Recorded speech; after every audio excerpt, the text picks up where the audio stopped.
মুখ্যমন্ত্রী আসছেন, সব ঘটনা ঘটে গেল, মৃত্যুর মিছিল দেখলো, গুলি চললো, হয় সম্প্রদায় তোমরা খুশি থাকো, আমি কোথায় জগন্নাথ মন্দির উদ্বোধনে ব্যস্ত, আমার কাজ আছে। হলো, এবারে সে কি করবে? কাউরি না কাউরি দোষ চাপাবে। এর আগে দোষ চাপিয়ে একটা পুলিশ অফিসারকে, দুটো পুলিশ অফিসারকে সরিয়ে দিয়ে হয়ে গেছে।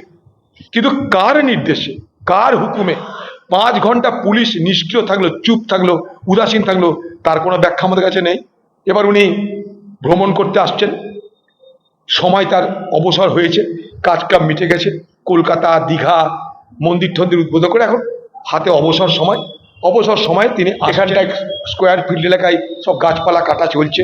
বাংলার মুখ্যমন্ত্রী আসছে, এখান থেকে শামসেরগঞ্জ যাবেন, সরকারি তহবিল থেকে কিছু টাকা অনুদান হিসাবে এটা সেটা করবেন, গৃহের টাকা, এর টাকা, তার টাকা সব শান্ত করার চেষ্টা করবেন।